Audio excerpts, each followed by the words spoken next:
35 milhões de euros, quase 200 milhões de reais. Isso é muito dinheiro para você? Para mim é. É a quantia que o Real Madrid pagou ao Palmeiras pelo Endrick. E hoje ele tem só 18 anos de idade e é jogador do Clube Merengue. Então fica comigo que eu vou te mostrar conceitos muito ricos que podem transformar a forma como você interage com seus clientes. Eu sou Matheus Mello, especialista em experiência do cliente, e se você está aqui é porque de alguma forma você quer melhorar as interações com o seu cliente ou com seus funcionários.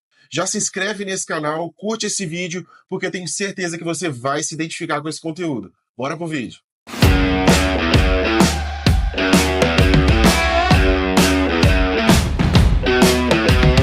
A notícia da vez é que a Juventus, um gigante do futebol italiano, já apresentou uma proposta para contratação por empréstimo do Endrick, a jovem promessa do Real Madrid que foi comprada do Palmeiras por essa quantia exorbitante de quase 200 milhões de reais. Bom, o Endrick hoje tem só 18 anos e já está envolvido em transações astronômicas aí no mundo do futebol. E o objetivo dessa parceria é ser benéfica para os dois lados, porque na verdade a Juventus quer reformular o ataque ali, e o Endrick ele tem muito potencial de se envolver nesse sentido, né? Ele já teve boas oportunidades ali no Real Madrid, ainda que poucas, mas já mostrou ali um bom desempenho e na seleção brasileira também. E o Real Madrid quer justamente dar mais essas horas de trabalho para o Endrick, né? Mais minutos em campo, porque ele está no elenco hoje que já está bem populado de muitas estrelas ali, né? Um elenco que já tem Vinícius Júnior, Rodrigo, Mbappé, então fica difícil às vezes posicionar o Endrick ali para que ele possa se desenvolver. Então o empréstimo ele tende realmente a ser benéfico para os dois lados. Tá, mas o que tem a ver esse assunto de futebol com a experiência do cliente? Você já conhece o termo torcedor, com certeza, né? O futebol é paixão nacional, todo mundo tem seu time do coração, são valores que são passados de pai para filho, e então na família gerações, né? Às vezes você tem lá o avô, o pai, que passou pro filho, o mesmo time, eles torcem o mesmo time. E quando o time é ruim, sofre todo mundo junto, né? Mas aí a gente já conhece essa questão do termo do torcedor. No universo da experiência do cliente, o torcedor é o cliente do time, da marca pessoal de cada jogador. Essa relação ela é rodeada de muitas expectativas, né? Os torcedores levam o futebol quase que como uma religião, né? Tem as torcidas organizadas, os fanatismos, e às vezes isso gera até notícias tristes aí no jornal, que a gente vê que uma torcida organizada brigou com outra, é de tão a sério que as pessoas às vezes levam o futebol aí no Brasil. Então, pensando nessa expectativa em torno do torcedor, pro jogador, pro time, é que a gente vai trazer esses princípios da experiência do cliente para te mostrar como a gente pode olhar para essa notícia e tirar vários insights para que você possa aproveitar na prática na sua empresa. E o primeiro ponto é justamente a questão do gerenciamento de expectativas. Quando o Endrick foi para o Real Madrid, ele tinha de 16 para 17 anos. Hoje ele tem de 18 para 19. Ou seja, foi uma contratação muito prematura, às vezes, na opinião de algumas pessoas. Mas ele foi contratado como uma grande promessa, porque ele tinha um desempenho muito bom no Palmeiras, ele já tinha ido para a seleção brasileira, e aí já vinha mostrando ali o seu potencial. Mas como toda contratação, às vezes prematura, de uma grande promessa, espera-se que esse jogador se desenvolva, que ele tenha tempo para se desenvolver. Um grande exemplo disso é o Vinícius Júnior, que foi contratado do Flamengo para o mesmo Real Madrid, e muito se especulava que ele seria emprestado para outra equipe da Europa para ganhar mais maturidade, ou jogaria pelo Real Madrid B, e na verdade isso não aconteceu. Ele conseguiu conquistar o seu espaço no time principal do Real Madrid, e vem hoje sendo um ótimo jogador, sendo decisivo em muitas partidas e alegrando muitos torcedores do Real Madrid. Mas quando a gente fala do Endrick, a gente tem muito essa questão da expectativa que foi gerada no momento da compra dele para o Real Madrid. Pensava-se muito a respeito do que ele poderia fazer, do que ele poderia entregar e que papel ele desempenharia dentro do elenco do Real Madrid. E o Real está sempre contratando muitas estrelas, na verdade, né? Ele tem um apelido de ser o time de galácticos. Então, onde a gente encaixaria o Endrick ali para que ele pudesse ter todo o desempenho que ele mostrou que tinha potencial para ter? Pensando nessa expectativa, no momento de uma possível transferência dele para a Juventus, a gente pensa que pode gerar frustração de alguns dos torcedores do time que olham para ele com um olhar promissor e podem se sentir decepcionados ao ver ele ido para outro time, mesmo que com a promessa de ganhar mais maturidade em campo, mais experiência e voltar melhor depois. A gente sabe que alguns jogadores são emprestados e acabam sendo vendidos para outros times, porque o time não consegue pensar em como trazer eles de volta depois num cenário futuro. Então isso pode trazer para os torcedores do Real essa incerteza e talvez até uma possível decepção, uma quebra de expectativa. E quando a gente traz isso para o cenário de experiência do cliente, o seu cliente ele pode gerar uma expectativa sobre o seu produto, sobre o seu serviço, que não vai ser suprida. A gente tem produtos que são lançados no mercado, extremamente badalados, com muito marketing, com muitas ações para tornar esse produto conhecido, e realmente gera uma expectativa que ele vira uma febre no mercado, mas na hora que o produto é lançado, ele não atende às expectativas dos consumidores. Então a gente consegue estabelecer primeiro esse paralelo aí entre a possível transferência do Endrick e a experiência do cliente por meio da expectativa que é gerada. Então a gente precisa manter para não gerar a quebra da expectativa. Bom, vamos pensar no exemplo prático de outro segmento. Você foi numa loja de departamento lá e comprou um celular top, né, que tinha promessa de ser top, daquela marca muito boa, muito badalada, que é objeto de desejo de todo mundo, e tinha uma expectativa da bateria durar o dia inteiro, de você tirar ótimas fotos, de você jogar e mexer com aplicativos pesados de edição e tal. Mas no momento que você levou esse aparelho para casa, começou a mexer ali, você já viu que não era muito aquilo que estava sendo prometido. Isso vai causar justamente uma quebra de expectativa, que é o mesmo ponto que a gente levantou lá no Hendrick, dos torcedores poderem ter criado essa expectativa a respeito do desempenho dele e ficarem frustrados numa possível transferência para outro time. Outro ponto interessante da gente destacar aqui é a comunicação e transparência. A gente sabe que no mercado da bola, quando chega o momento da janela de transferências, começa a se especular muito sobre o que vai acontecer, que jogador que vai para qual time, qual que vai permanecer, se vai ter uma renovação, se ele vai, né, ter a proposta coberta ali para poder ficar naquele time, ou se o outro vai pagar para tirar. Então a gente tem essa questão da expectativa já toda a janela de transferências. E quando chega um time a montar um elenco muito bom como o do Real Madrid, você já começa a especular quem é que vai ter que sair de lá para poder manter o elenco bem, para poder manter cada um no seu lugar. E essa especulação justamente sobre o Hendrick é o que trouxe a motivação para esse vídeo. Então, eu sei que guardadas as devidas proporções, a empresa, o time, os jogadores precisam ser transparentes com os torcedores. Claro que muitas transações são sigilosas, né, para que a gente possa garantir, né, os times possam garantir a efetividade dessas transações, para que elas se concretizem, elas precisam realmente ser sigilosas. Mas dentro do que for possível, espera-se que o time e o jogador sejam transparentes a respeito dos planos para o futuro, tanto do time quanto do jogador. E como essa possível transferência tem um objetivo claro por parte do Real Madrid, a gente pensa que talvez não dê para dizer o time específico para onde ele vai ou quando ele vai. Mas o time pode comunicar pelo menos o objetivo da transferência, que é dar mais tempo de rodagem para o Hendrick em campo, já que ele não vem sendo muito aproveitado no Real Madrid. E a ausência de comunicação clara sobre esses planos pode gerar uma tristeza nos torcedores que se envolvem emocionalmente com o esporte, com o time e, consequentemente, com o jogador. Bom, vamos pensar no exemplo prático para mostrar esse ponto da comunicação e transparência para você, falando de um outro segmento. Vamos supor que você está acostumado a utilizar um software de controle financeiro. Você já sabe as funcionalidades que o seu plano inclui, se você tem suporte ou não, se você pode utilizar determinada ferramenta ou não. Mas aí essa empresa dona desse software vai lá e muda os termos de uso, muda as ferramentas às quais você tem acesso e não te comunica sobre isso, ou deixa lá nos termos de uso, lá escondido, lá naquele canto, lá nas letras miúdas, e você não tem total clareza, a empresa não é transparente sobre o que motivou a alteração nas funcionalidades, né, naquilo que você vai ter acesso ou não, o porquê, né, que está diferente agora, ou se isso é momentâneo, ou você realmente perdeu acesso a alguma parte das funcionalidades que era importante para você, com as quais você já estava acostumado. Então é justamente sobre isso que a gente está falando, sobre o momento em que havia expectativa sobre o estabelecimento de uma coisa, essa coisa não se concretiza, ou na verdade já se estava acostumado com a forma como as coisas aconteciam, com o que se tinha direito, e esse cenário vai lá e muda, e a empresa não é clara o suficiente com o usuário ou com o cliente, né, que consome ali o produto ou o serviço dela. Outro ponto que a gente pode falar também é sobre fidelização e lealdade. Esses momentos de transferência podem testar a fidelidade dos torcedores que dizem ser fiéis a esse time, né?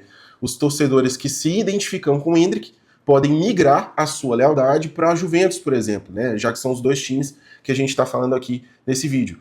Um bom exemplo disso é quando o Neymar foi transferido do Barcelona para o PSG, muitos dos torcedores foram com o Neymar para o PSG. O Neymar saiu do PSG, muitos dos torcedores foram com o Neymar para o Al Hilal. O Neymar saiu do Al Hilal, foi para o Santos, muitos torcedores retornaram para o Santos com o Neymar. Então, assim, existe esse efeito manada quando essa fidelidade não está associada ao time, mas ao jogador. Talvez esse não seja o caso do Hendrick, porque ele não é um jogador de muita tradição ainda. Mas no caso do Neymar, por exemplo, a gente viu esse fenômeno acontecendo. E se a gente pensar na Juventus, isso pode ser benéfico, porque pode trazer a ideia de que o time está se importando com os torcedores a ponto de trazer uma jovem promessa para alavancar ali os resultados do clube nas competições. Então pode gerar ainda mais essa identificação do torcedor com o clube, tendo o efeito oposto do que teria no Real Madrid. Então essa questão de fidelização, ela não tem a ver só com ganhar títulos, né? Não está relacionada só ao time. Às vezes ela está associada ao jogador. Então o clube ele precisa ter esse jogo de cintura para perceber. Quando um jogador sai, eu vou perder uma base de torcedores, às vezes eu vou perder uma base de sócios torcedores, que vão contribuir diretamente para a receita do clube, eu vou perder torcedores indo aos estádios, comprando os produtos do time, falando abertamente sobre o time para outras pessoas, vou perder defensores da minha marca? Então é o caso de se pensar. Ou eu vou ganhar com isso, que seria o caso da Juventus. Bom, mas um exemplo prático para que você entenda é o seguinte: vamos supor que você é assinante de um clube de benefícios lá, você tem acesso a descontos em restaurantes da sua cidade. Só que aí, de repente, esse clube de benefícios tirou aquele restaurante que você estava planejando e já tinha criado uma expectativa, e era um bom restaurante da cidade, mas ele saiu da lista de benefícios desse clube.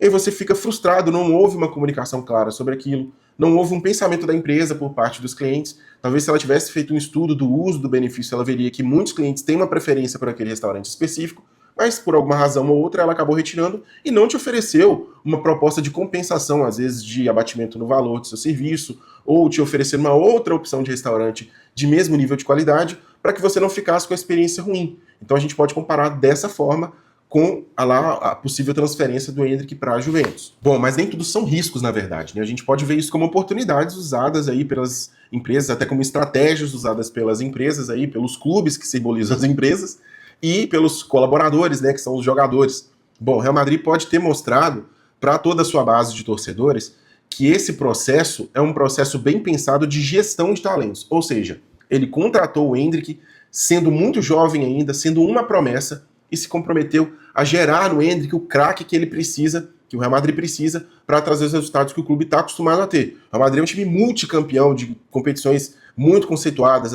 as competições mais difíceis da Europa. O Real Madrid já é multicampeão. Por exemplo, ele é o maior campeão da Champions League. Então, ele já está acostumado a trazer jovens promessas, treinar, dar maturidade para essas jovens promessas e, em seguida, trazer de novo para que esses jogadores que antes eram só promessas já sejam craques ali e tragam o resultado esperado, né, e alavanquem realmente os resultados do time. Então a gente pode enxergar isso como uma estratégia realmente de gestão eficiente de talentos. E de maneira que, como é um empréstimo, né, o Endrick seria emprestado à Juventus, é um contrato de empréstimo, seria uma forma de testar se ele vai realmente se desenvolver da forma que o Real Madrid espera. Então, assim, é uma estratégia já conhecida, já validada não só pelo Real Madrid, como por outros clubes da Europa, de fortalecer os seus talentos ali contratados ainda como promessas. Um outro ponto que a gente pode observar é a questão de harmonia e missão.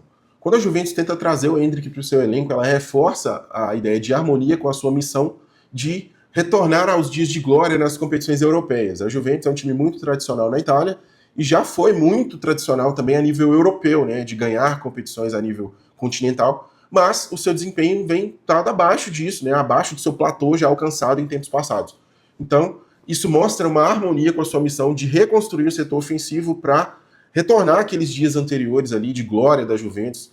Isso mostra para o torcedor que o clube tem essa fidelidade aos seus propósitos e está em harmonia com aquilo que ele se propõe a fazer, né, para agradar seus torcedores e aumentar ali a fidelização da sua base. Um exemplo claro disso a gente vai trazer é de uma marca de carros elétricos que investe não somente na infraestrutura dos seus carros, né, dos seus produtos, mas também em postos de recarga posicionados estrategicamente nas cidades mais populosas e às vezes até no interior do país, para que o consumidor não tenha somente uma boa experiência ao estar dentro do carro, mas que toda a sua vida seja facilitada pelo uso daquele carro. Então, consiste não somente em montar um elenco, mas trazer esse elenco para o nível de alcance de resultados realmente, para alegrar o torcedor e fazer com que esse torcedor se sinta mais pertencente àquele clube e assim passe a investir mais valor, né, ir ao estádio, comprar produtos, né, falar, dar de presente às vezes uma camisa daquele clube para um familiar, trazer mais torcedores para a base, às vezes já muito forte, daquele clube ali. E por último, e não menos importante, é a questão de valorização do funcionário. O Endrick, apesar de ser um ativo muito valioso do Real Madrid,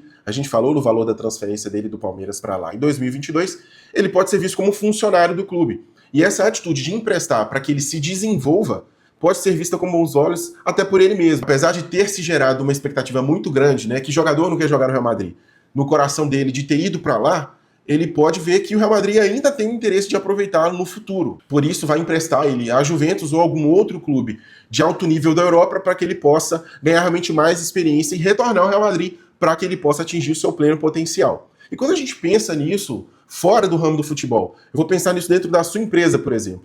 Isso seria investir no desenvolvimento dos seus colaboradores. Pagar curso, levar para evento, investir realmente no desenvolvimento desses colaboradores, mesmo que isso custe, às vezes, a abstenção dele de horas de trabalho. Isso mostra que você valoriza o seu funcionário, o seu colaborador, e que você tem planos de crescimento para ele. E que você não contrata ele só para apertar um parafuso e que ele aperte esse parafuso por 20, 30, 40 anos e depois se aposente como um ótimo apertador de parafuso. Mas que você tem interesse de formar nele um profissional de alto nível e assim alcançar benefícios para a sua empresa, mas também entregar uma boa experiência de progressão de carreira para o seu colaborador. Bom, esse caso de possível transferência do Endrick do Real Madrid para a Juventus mostra para a gente que a experiência do cliente dentro do futebol é um universo bem complexo, emaranhado aí, e a gente pode tirar vários conceitos importantes, como transparência, harmonia em missão, valorização de funcionário, que podem ser usados na sua empresa e devem ser usados na sua empresa para que você alcance resultados melhores e alavanque realmente o potencial da sua empresa, atingindo o máximo ali de prosperidade que você pode alcançar com a sua equipe. Bom, e se você me acompanhou até aqui, eu espero que esse conteúdo tenha sido realmente produtivo para você. Eu quero te encorajar a ver, rever com calma, tirar, anotar os insights que você teve ao longo desse vídeo e aplicar eles na sua empresa. E se você ainda não se inscreveu aqui no canal, eu quero te convidar a inscrever agora. É um esforço muito pequeno que você faz, mas ajuda o nosso canal a crescer. Dá o clique no sininho para receber novidades aqui do nosso canal, curte esse vídeo e eu quero que você comente aqui nos comentários qual foi o insight mais valioso que você tirou desse vídeo. Eu te espero no próximo vídeo do XP do Cliente. Até lá e tamo junto!